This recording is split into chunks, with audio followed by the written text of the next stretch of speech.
En Demos queremos difundir las novedades en las investigaciones demográficas. Platicamos con quienes las realizan y nos cuentan el cómo, el qué y el porqué de la mera sociodemografía. Es un diálogo entre estudiantes y profes de la Facultad de Ciencias Políticas y Sociales de la UNAM con los protagonistas del quehacer demográfico en México y América Latina.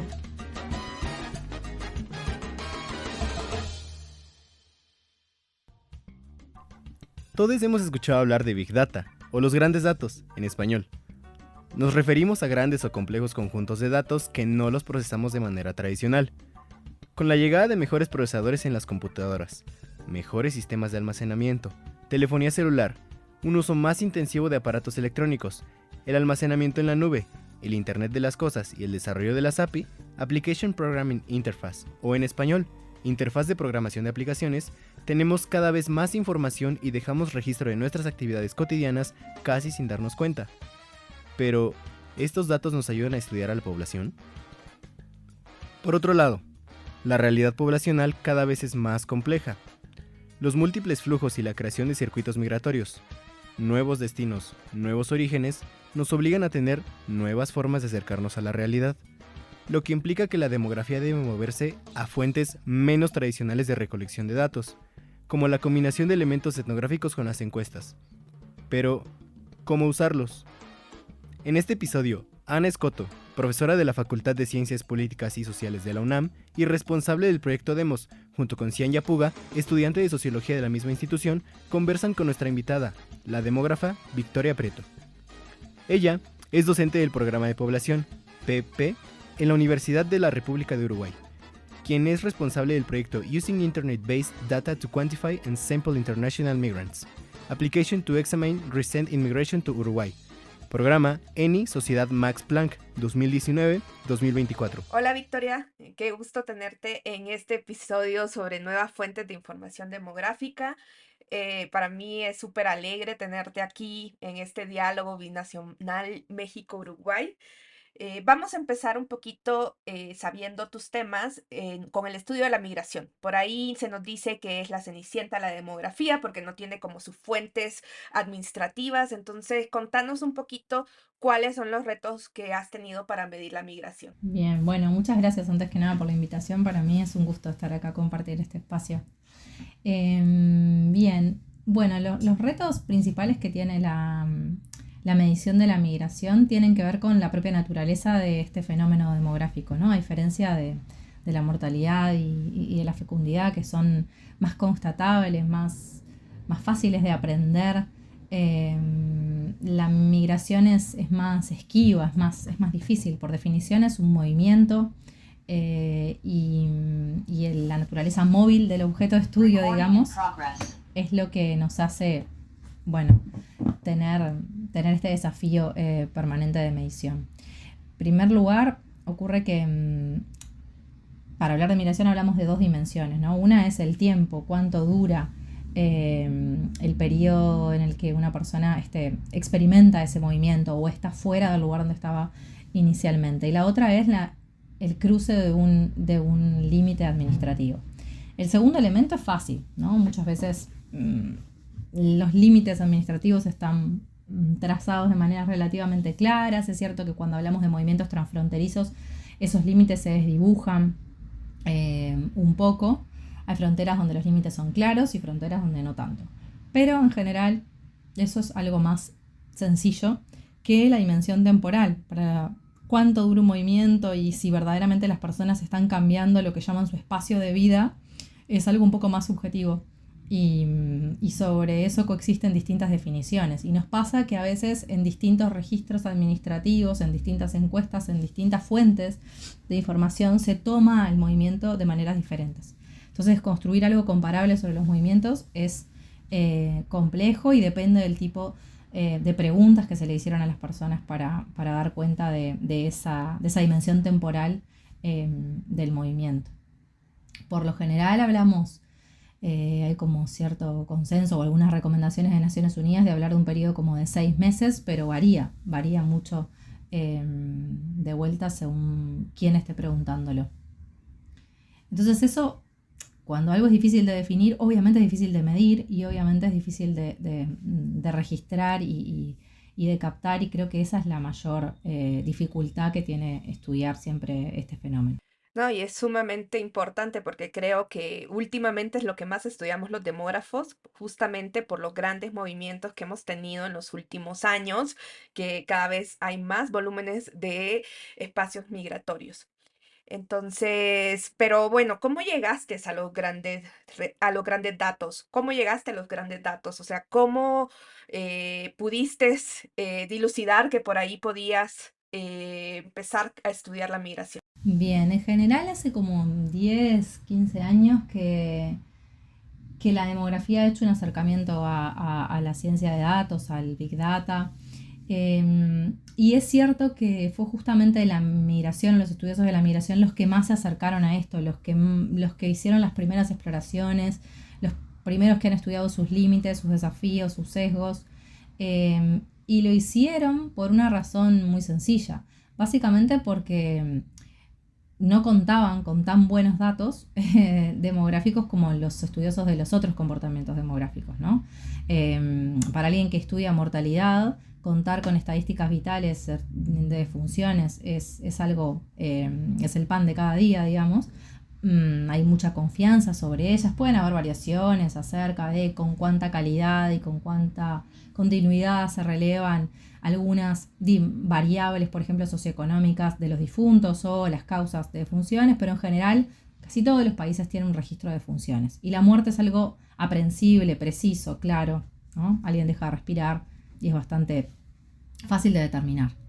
Los nacimientos también, ¿no? Alguien llora, sale y es bastante fácil de determinar en la generalidad. Y también es bastante común que los países tengan buenos registros de estadísticas vitales de nacimientos. Entonces, es en el análisis de los comportamientos más esquivos, más difíciles de definir, donde una fuente como el Big Data se vuelve más atractiva. ¿Por qué? Por lo que venía explicando antes, de esta ausencia de un registro de calidad continuo del fenómeno migratorio. Algunos países del mundo, generalmente países de muy altos ingresos, tienen registros de entradas y salidas de calidad de sus poblaciones. La mayoría de los países de América Latina tienen registros de entradas y salidas, pero no tienen un registro de migraciones en sí. Entonces, la principal herramienta con la que contamos muchos de los países de ingresos medios y bajos es los censos, ¿no? Y los censos tienen un gran poder de desagregación, son muy interesantes porque nos permiten desagregar, nos permiten captar muy bien el movimiento.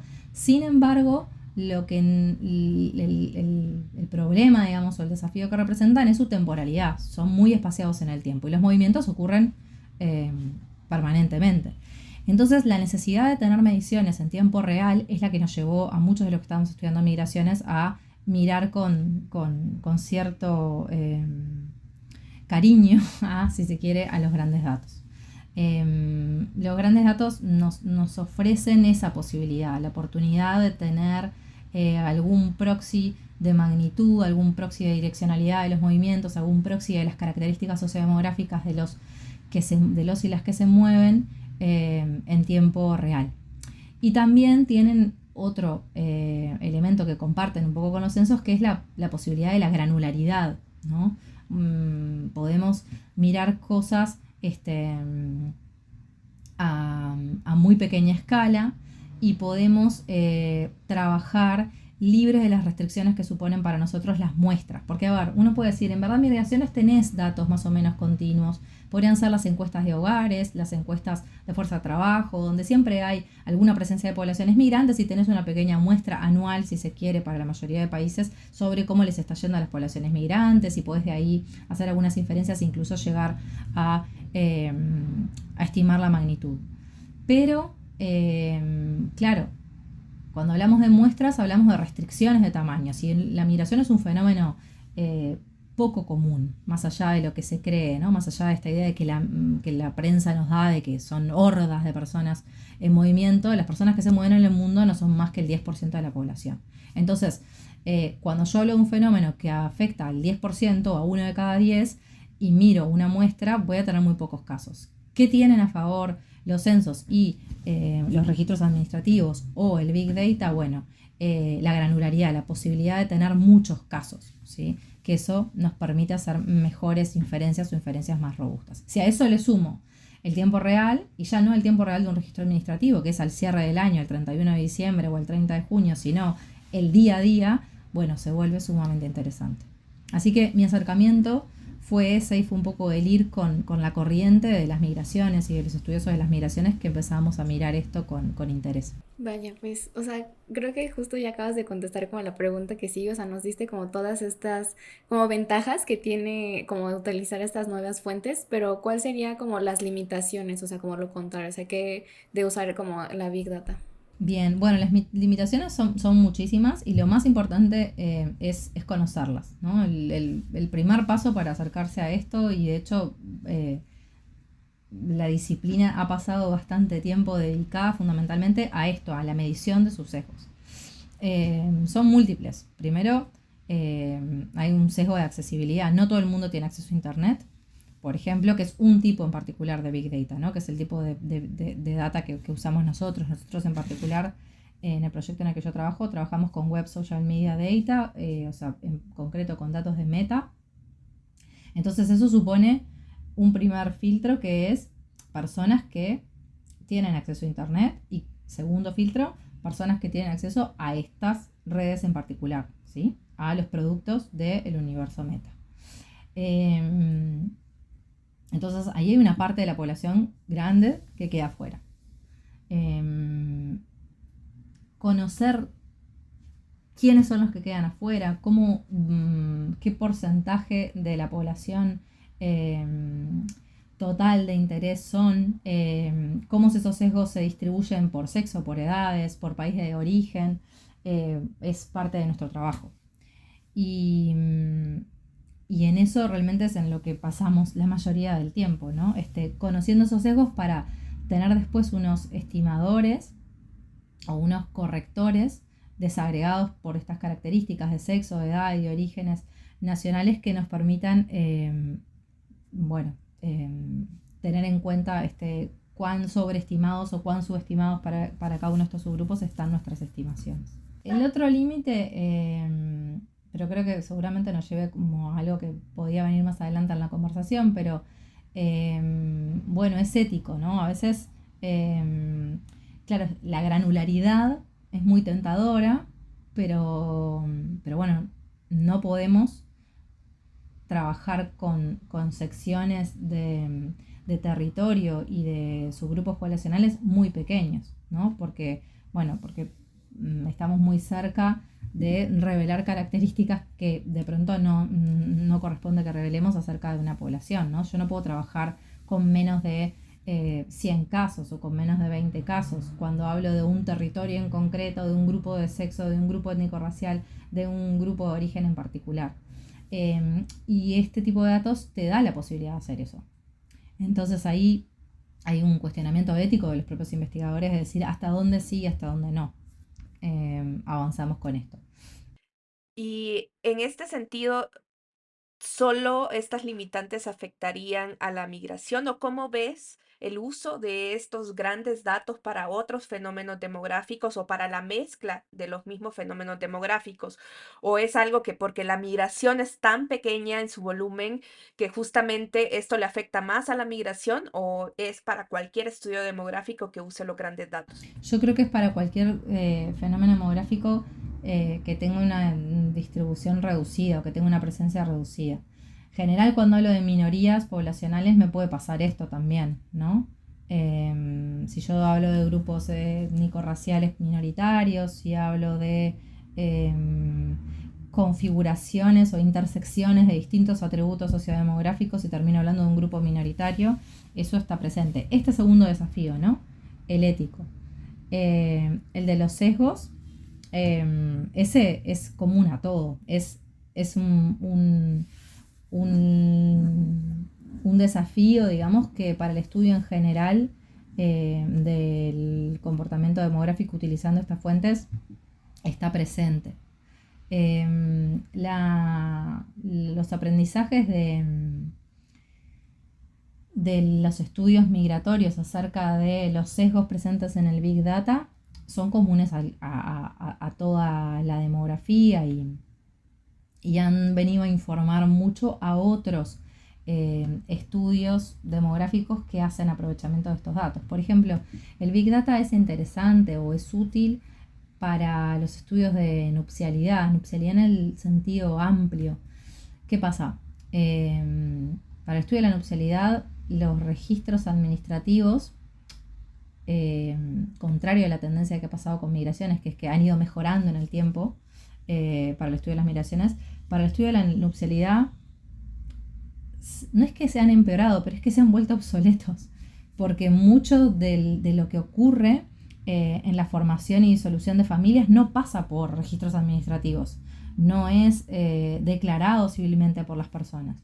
Entonces, la gente que estudia nupcialidad, formación y disolución de familias ve con bastante interés al Big Data, porque puede entender ahí a través de aplicaciones como Tinder o como declaraciones de estado, de unión o de disolución en Facebook, un poco más de cómo se forman y se disuelven las parejas y de cuánto duran las parejas y de quiénes son los que se unen y quiénes son los que no. El hecho de que algunos comportamientos de la vida íntima dejen de ser reportados al Estado, pero se vuelvan cada vez más públicos y más reportables a redes sociales, bueno, mete un desafío muy grande, ¿no? en cómo pensamos las fuentes y las oportunidades que nos dan el Big Data y las que nos dejan de dar los registros administrativos. El otro campo donde también se usa Big Data es en el estudio de fecundidad, por ejemplo, algunas publicaciones de Rampazo y otros, para países donde antes se usaban estimaciones indirectas y se contaba con los censos para estimar fecundidad en ausencia de buenas estadísticas vitales.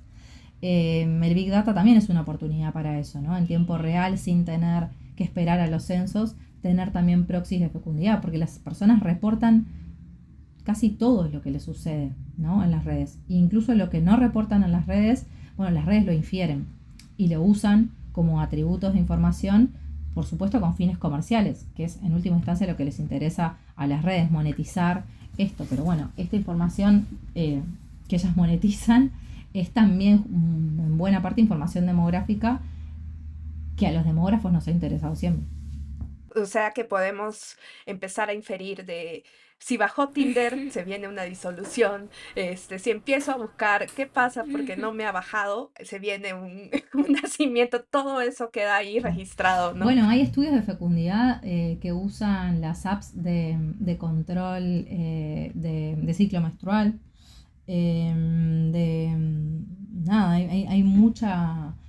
Hay muchos estudios que usan la búsqueda de determinadas palabras en Google Trends como predictores de distintas cosas, ¿no? De movilidad asociada a huracanes o a distintos fenómenos climáticos, pero también de intenciones migratorias, que no es lo mismo que estudiar la migración, ¿no? Sino estudiar la propensión migratoria y luego se ve que se asocia muy bien de pronto con estadísticas de flujo para los países que sí tienen esa información. Ya, pues, o sea, creo que justo con esto de las redes sociales, o sea, creo que a veces como que cada vez las personas tienen como, o no sé, o sea, como un cierto temor a el robo de información y esas cosas, que digo, o sea, hasta cierto punto es como un poco inevitable, y luego justo también cuando salió como las inteligencias artificiales, o sea, ya como, no, todo mal, así de pánico, y también como que hace rato mencionabas lo de los dilemas como éticos, justo como en las minorías y así, o sea, ¿tú te has enfrentado personalmente a uno de estos dilemas éticos con el uso de esta información? O tal vez no tú personalmente, pero en tu experiencia como que has visto alguno de estos dilemas. Sí, sí, me he enfrentado yo personalmente cuando tuvimos la posibilidad, por ejemplo, de usar estos datos de Facebook. Intentamos, por ejemplo, mirar un poco las rutas migratorias, ¿no? Que es un dilema. El estudio de rutas migratorias es algo que siempre supone muchos desafíos eh, éticos para los investigadores de temas de migración en general, porque sea con Big Data o con lo que sea, publicar acerca de rutas donde muchas veces hay tránsitos irregulares, es éticamente complicado, ¿no? Por un lado uno puede pensar, bueno, pero esta información puede proveer de más seguridad y de recaudos o de oportunidades de intervención o de ayuda humanitaria para mejorar las condiciones de vida de quienes transitan por esos cursos, pero también uno puede decir, bueno, se puede usar para lo contrario, para promover más securitismo, más una avanzada securitista de parte de los estados, o para el aprovechamiento de las redes de trata y tráfico de personas y para la comercialización de eso, ¿no? Y bueno, por ejemplo, el Big Data, algunos usos más vinculados a call records, a GPS, dan esas oportunidades. O el Big Data de imágenes, ¿no? También de imagenología, también se ha usado para cuestiones de rutas y también da oportunidades por ese lado. Personalmente me he enfrentado a esto con esto que decía hace un rato, ¿no? De que a veces tenés la posibilidad de desagregar el número diario de usuarios de Facebook en un determinado lugar para un grupo de edades específico, un sexo específico y una nacionalidad en específico, y te da un valor de 110 o 104. Y bueno, si es a nivel país es una cosa, pero si es en una unidad territorial muy pequeña, bueno, uno tiene que decidir si ese dato lo trabaja, lo publica o no. El propio Facebook a veces impone restricciones para los datos mensuales y no muestra información para menos de 1000 usuarios, pero con el número diario de usuarios sí se puede ver eso, y ahí queda en manos del investigador decidir, bueno, si eso lo publica o no. Y después está el dilema ético de que quienes usamos, por ejemplo, datos de Facebook, en verdad no sabemos cómo Facebook construye ese dato, por ejemplo, el de la identificación de expat, o cómo construye las etiquetas en particular de uso. Se supone que todos en un momento aceptamos a Facebook y lo autorizamos a hacer las cosas que hace, pero todos también sabemos que eso no lo hicimos con mucha conciencia, ¿no? Que lo hicimos rápidamente pasando pantallas. Que nosotros decidamos usar datos que se producen en esas circunstancias es algo que nos cuestionamos. No digo que lo dejemos de hacer, porque lo hacemos, pero es algo que creo que no deberíamos de olvidar y que es importante tratar de entender. Ahora también muchos de nosotros lo que tratamos de hacer es tratar de adivinar o de obligar a Facebook a que publique finalmente cómo es que construye estos identificadores. Y lo que hacemos es mostrar evidencia de cosas que nos parece que se asocian más y que cada vez muestran más que no es exactamente lo que Facebook nada más dice, ¿sí? Sino que hay algo más. Pero mucho más que eso, por ahora creo que no podemos hacer. Sí, o sea, y también con esta situación, o sea, ¿crees que sea necesario como tener alguna regulación o legislación especial, o sea, con el uso de la Big Data o sea, o como con estas regulaciones de las redes sociales es así como, o sea, suficiente, por así decirlo? No lo sé, creo que en ciencia no, más que códigos de ética o más que claridad acerca de cómo tenemos que enfrentarnos a esto, no podemos hacer. No sé cuánto podemos regular esto. Creo que todos los estados se lo están preguntando y que trasciende el nivel gobernanza-estado.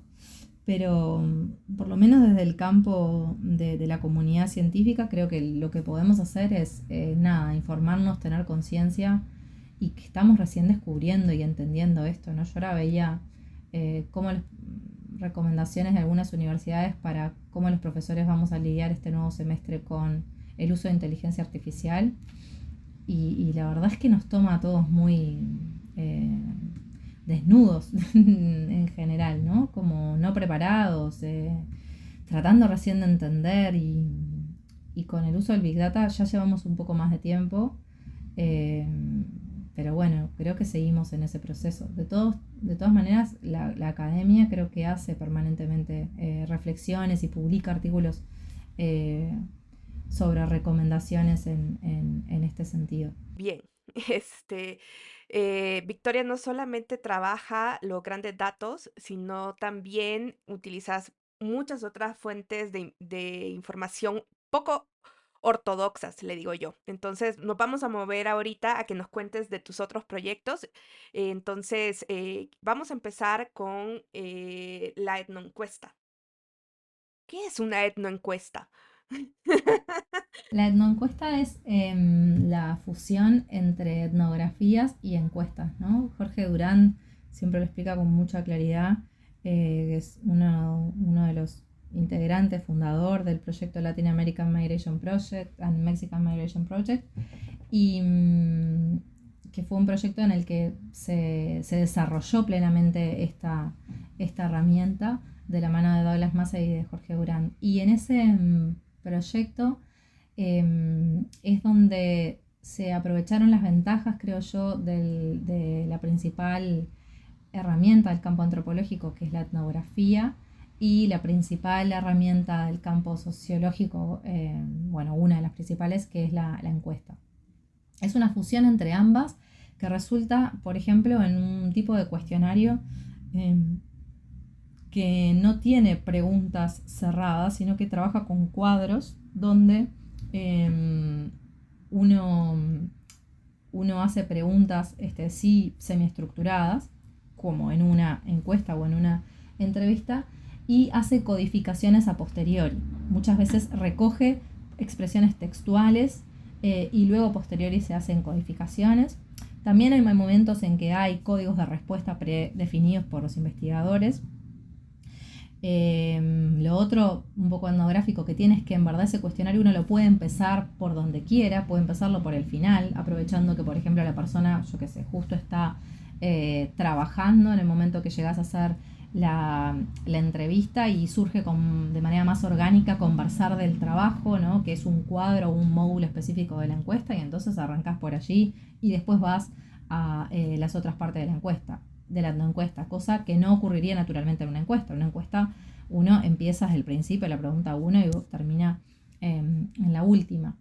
Es además un instrumento que en este caso en particular del LAMP está construido para recuperar la biografía, ¿no? Y tiene todo el tiempo una narrativa y lleva a una conversación de recordación, de tránsito por todos los itinerarios laboral y familiar y migratorio, y en la conversación se va dando de manera natural que uno pueda ir entrelazando los relatos de lo que me va pasando en lo migratorio y lo que me va pasando en lo laboral. Así que ese es el instrumento. Luego, por la naturaleza de este proyecto del LAMP, también es un proyecto bastante abierto a las formas de hacer muestreo. No digo que todas las encuestas tengan de la mano siempre un muestreo aleatorio, pero bueno, en las etnoencuestas el muestreo o la construcción de muestras aleatorias tal vez es lo menos común.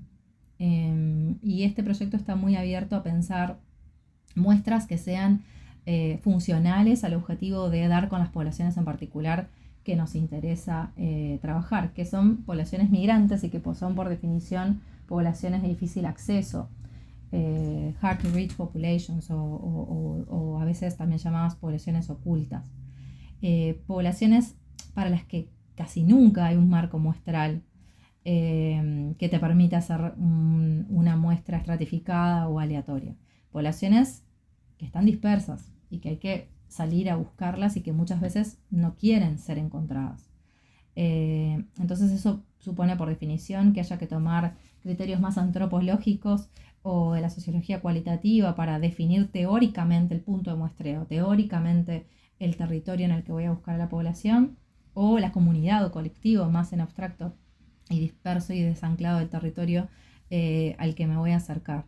Y luego dentro de esa comunidad tal vez sí intentar buscar alguna muestra que me permita después hacer inferencias con representatividad estadística o con significancia estadística. Puede ser, por ejemplo, una vez que identifico un territorio de alta concentración, ahí sí hacer un censo y construir una muestra aleatoria, o sea, construir mi propio marco censal y ahí construir una muestra aleatoria de mi población, que es como por ejemplo el LAMP ha ido a encuestar durante años las comunidades rurales y las distintas comunidades de origen de los inmigrantes que parten hacia México, hacia Estados Unidos, que los identifica hacia México, o identificar que hay una comunidad de origen, como por ejemplo puede ser la venezolana, la dominicana, que tiene una fuerte presencia en un determinado destino, como puede ser Montevideo, y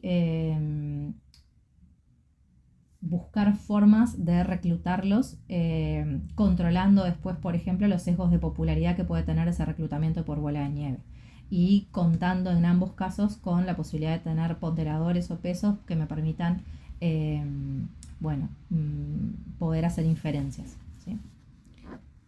Eso es un poco las encuestas.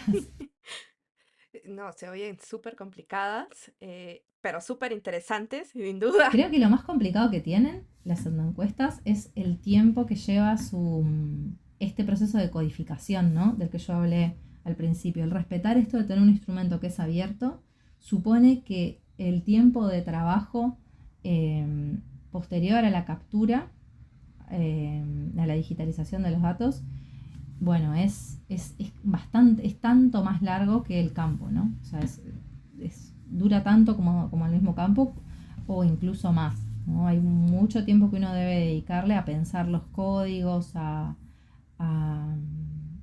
digitar esos códigos, ¿no? Ese trabajo creo que es de los más desafiantes. Perdón. Justo era como la pregunta, pero, o sea, ahorita se me fue como ocurriendo así de, o sea, el procesamiento es muy complicado, o sea, de por sí de las encuestas que son como súper rigurosas y así, o sea, el procesar como tantos datos es como complejo, y ahorita que algo sea como tan flexible también da como, pues sí, o sea, como dices, como, pues sí, dificulta su procesamiento, pero también, o sea, como ya... O sea, como fuera del procesamiento, o sea, se necesita como también otro tipo de capacitación, o sea, para hacer etnoencuestas, o sea, necesitas como, no sé, o sea, porque cuando haces etnografía, pues no es como que seas como una persona muy cuadrada y llegas y dices, pero a la vez es como encuesta, como, o sea, no sé, o sea, sí, justo, o sea, la pregunta es si se necesita como algún otro tipo de capacitación o así, más especial. Bueno, no lo sé, yo me acerqué a las encuestas de una manera muy atrevida. Ahora tu pregunta, Seña, me hace pensar que capaz que me tendría que haber capacitado un poco más. Pero creo que son técnicas justamente por surgir en el campo de la interdisciplina, en la intersección de dos disciplinas. Eventualmente uno podría aplicarlas desde la antropología o desde la sociología, y por qué no desde la demografía, que en sí misma es una ciencia interdisciplinar, ¿no? Yo por lo menos me acerqué a ellas un poco más desde el lugar demográfico y desde mi formación de origen sociológica, y bueno, creo que la pude aprovechar bien, y que el equipo con el que trabajé, que es un equipo interdisciplinario de demógrafos predominantemente, pero también de trabajadores sociales y de demógrafos, que todos por definición hacen una formación de grado que es de otro campo, ¿no? En este caso de ciencia política, de antropología, de sociología, de desarrollo.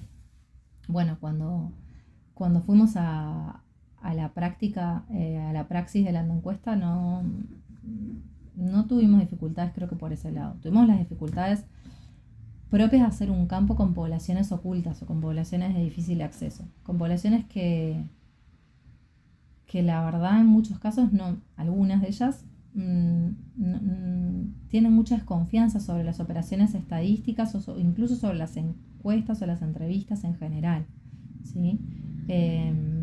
Por ahí vinieron los desafíos más grandes.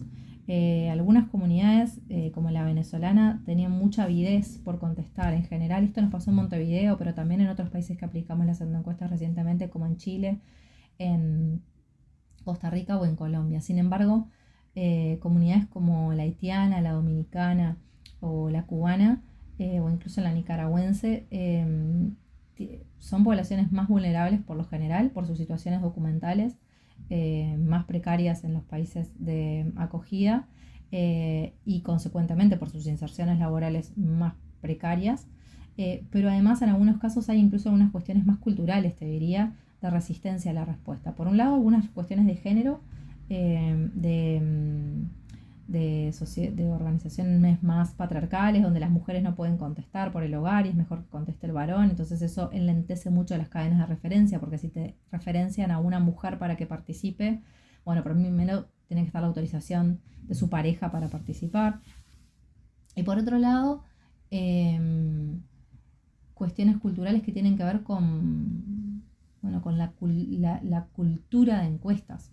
En el caso de la comunidad cubana, nosotros contábamos que veníamos de una universidad pública, la Universidad de la República, y pensábamos que eso nos iba a abrir muchas puertas. Sin embargo, para esa comunidad, una institución del Estado, una institución pública, lejos de dar confianza, es una institución que preocupa, ¿no? Darle información al Estado genera mucha preocupación, levanta muchas alertas, ¿no? Y ahí ves, hay también una cuestión como de cultura de encuestas, si se quiere, que puede jugarnos en contra o a favor. Ay, qué interesante. La verdad, parece un gran reto. Y a mí ahorita que hablabas, y tal vez nos puedes contestar en términos de tanto de los grandes datos como de la etnoencuesta, es que los costos. Yo pensaba en la etnoencuesta y pensaba que es muy costosa, ¿no? Entonces, si nos podrías contar más o menos si el Big Data es barato, si la etnoencuesta es cara, o sea, en términos contra las fuentes tradicionales. Mira, nosotros en el 2018 hicimos la encuesta de inmigración reciente y fueron 803 casos y el costo total de ese proyecto, destinado exclusivamente a encuestadores y sin contar la digitación y la captura, fueron como de 30.000, 20.000 dólares. ¿Sí?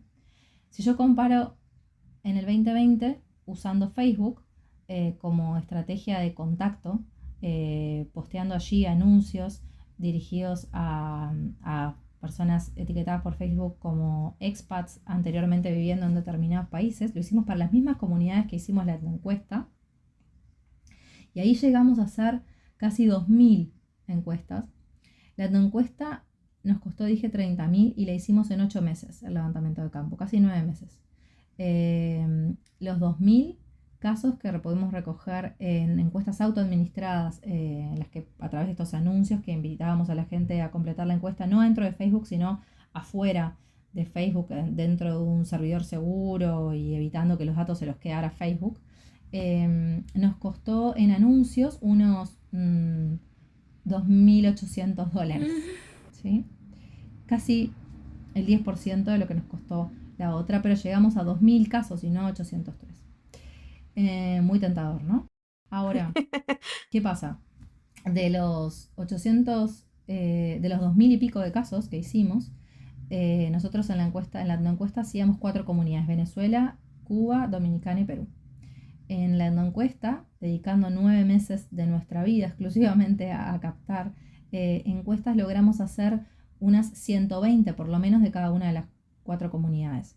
En Venezuela el campo funcionó muy bien, hicimos 371 encuestas, pero de las otras comunidades apenas arrasgábamos el 120. De hecho, en la comunidad peruana, que fue en la que menos hicimos 126 encuestas. Bueno, cuando vamos a Facebook, nos va también muy bien con Venezuela, muchas personas contestan de esa comunidad. Sin embargo, de Dominicana y de Perú apenas conseguimos 12 encuestas de Perú y 50 encuestas de Dominicana. En esas 2.000 y pico de las que hablo de Facebook, ¿sí? Repito, solo 12 de el Perú y unas 50 de Dominicana. Entonces, esas dos comunidades nos costaron en la endoencuesta, en una encuesta cara a cara, con un muestreo sumamente cuidado, donde además no había delación directa, ¿no? Uno podía referir de manera directa si quería, pero también podía esperar y luego comunicarse con el grupo investigador si efectivamente la persona autorizaba a dar su contacto. O sea, un muestreo muy cuidado, pensado especialmente para poblaciones ocultas, muchas veces en situación irregular, y nos costó mucho. Ahora, en un espacio nada cuidado como puede ser el de Facebook, esas poblaciones directamente no son contactables. O sea, directamente uno no llega a esas poblaciones. Entonces yo creo que hay que encontrar un punto de compromiso entre las dos cosas. El uso del Big Data es muy atractivo, pero no, como dicen en inglés, ¿no? One size does not fit all, ¿no? No funciona para todo, no funciona para todas las comunidades. Hay comunidades que de por sí están abiertas a compartir información o tienen más una predisposición a responder, y hay otras que no, y para esas que no, Facebook no es la mejor de las herramientas, ¿sí? O bueno, o este tipo de estrategias de encuestas apoyadas en redes sociales seguramente no sea la mejor estrategia. Y creo que la investigación en temas de migración es una investigación que tiene que estar abierta a eso, ¿no? A las características propias de cada comunidad, a los tiempos de respuesta de cada comunidad, a la disponibilidad y a la accesibilidad de la gente para contestar. Y abierta a entender que, bueno, que hay que manejar muchos métodos y muchas estrategias diferentes, y que de cada una hay que sacar lo mejor, sacar lo que nos sume de cada una, pero estando convencidos de que hay mucha heterogeneidad en las sociedades, en las personas, y uno tiene que pensar estrategias que traten más o menos de contemplar esa diversidad. En ese sentido, ¿se te ha ocurrido, o sea, hoy que hablas que has usado estas dos herramientas con comunidades del mismo origen, si tenés algún plan de juntarlos, si se puede, ¿De qué, perdón? si tenés algún plan de juntar las dos tipos de información de Big Data y etnoencuesta en un proyecto? Muchas veces lo hemos hecho, por ejemplo, en alguna publicación que todavía no terminamos de escribir. Tratamos como de validar o de discutir la validez de los resultados que llegamos con la encuesta que hicimos usando datos de Facebook, y aquellos que llegamos con la encuesta, ¿no? Y vemos, ¿no?, que en algunos casos, por ejemplo, la población venezolana que contesta en Facebook tiende a tener una selectividad positiva en términos de educación y de ocupaciones. Obviamente, incluso en esa comunidad que contesta mucho mejor en cualquiera de las dos herramientas, hay un sesgo hacia los más educados y hacia los que tienen más recursos en Facebook que el que encontrás en las encuestas, ¿no? Entonces, lo mismo ocurre con respecto, por ejemplo, a los tipos de viviendas, ¿no? Contestan más los que viven en viviendas particulares, mientras que en la encuesta hay un peso más grande de los que viven en viviendas más precarias, viviendas colectivas, en campamentos, en asentamientos, en pensiones, en casas de alojamiento.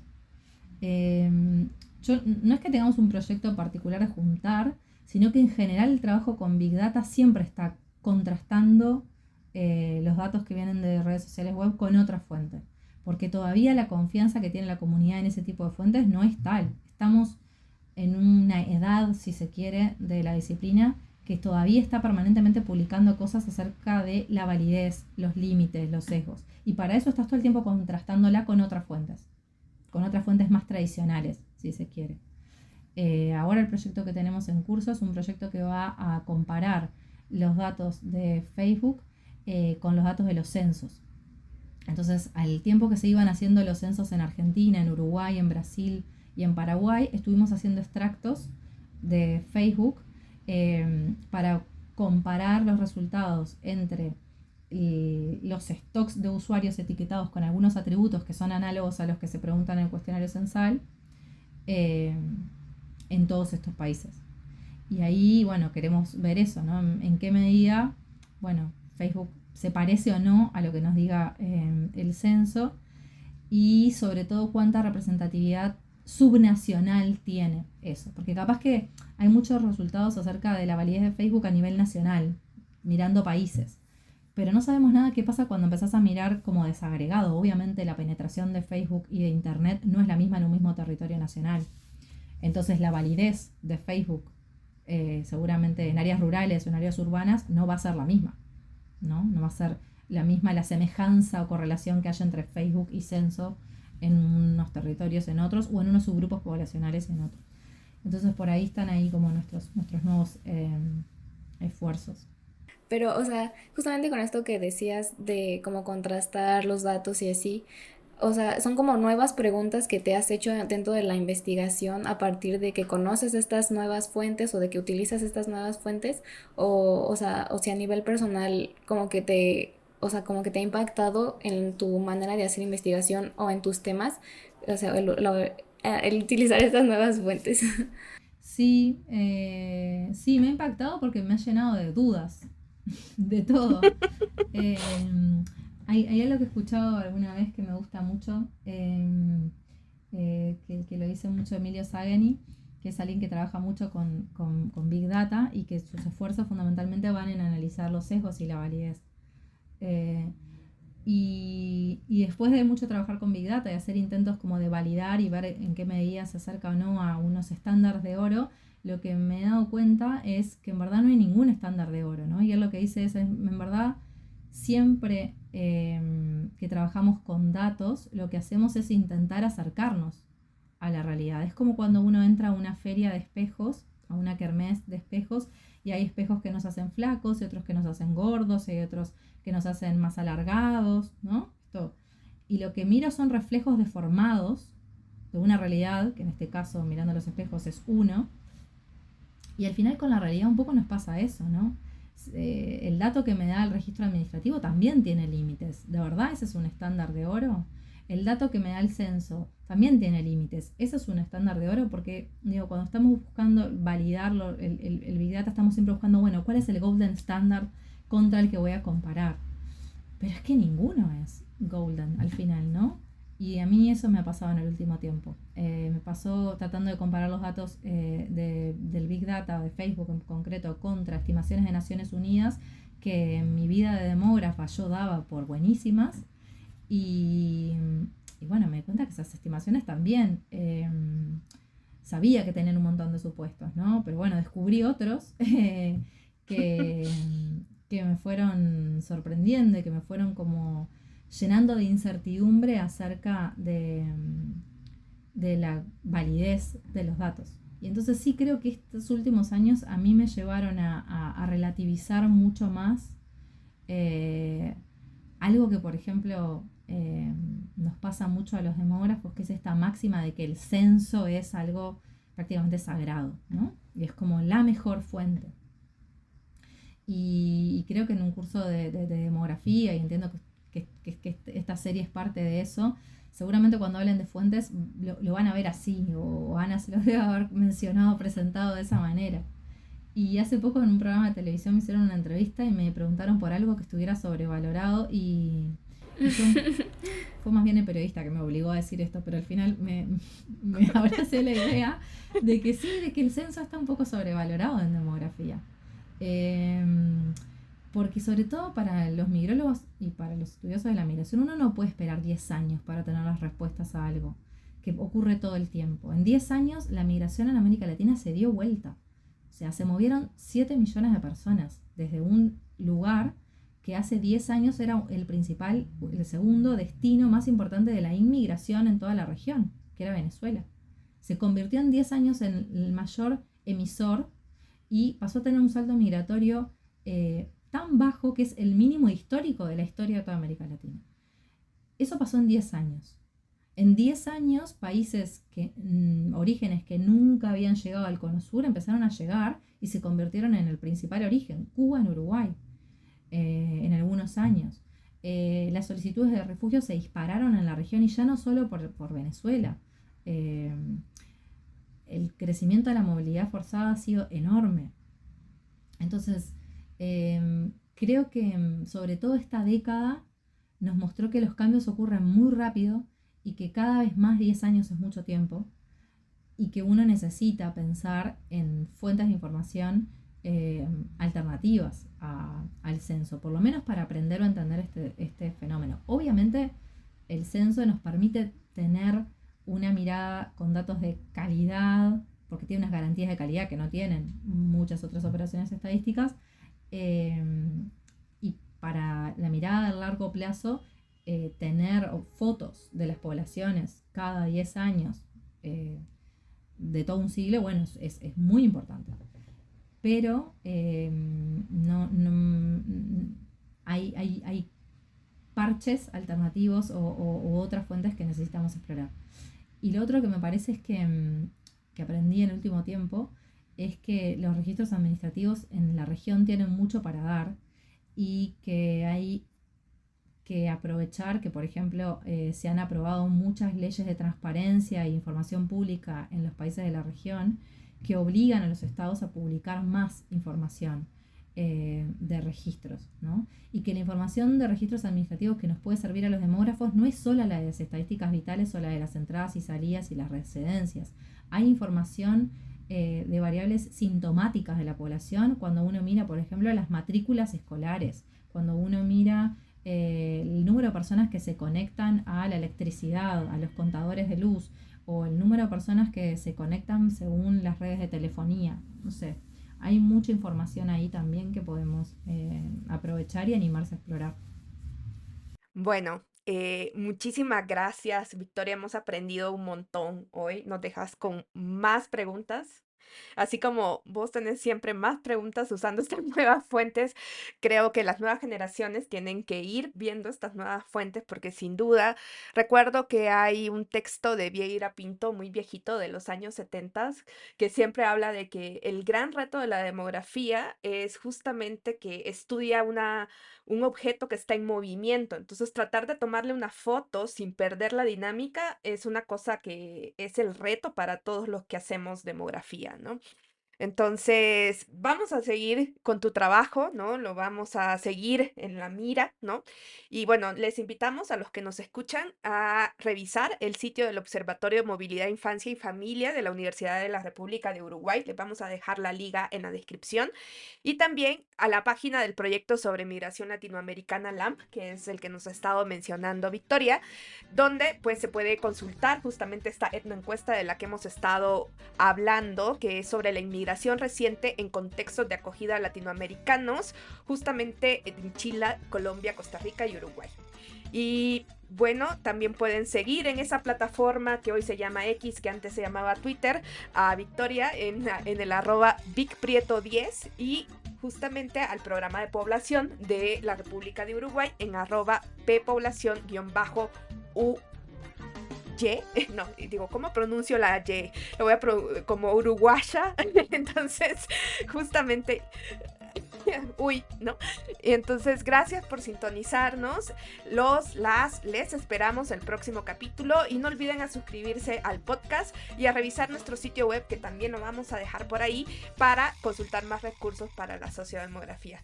Muchísimas gracias, Victoria, no sé si quieres decir algo antes de cerrar. No, para mí ha sido un gusto, muchísimas gracias a todos por la invitación y bueno, voy a quedar sintonizando los podcasts de Demos. Muchas gracias, en serio. Aprendimos Súper. mucho. Me gusta mucho la desmitificación de las ciencias, Sí. entonces está súper interesante. Muy bien, gracias, Yaña.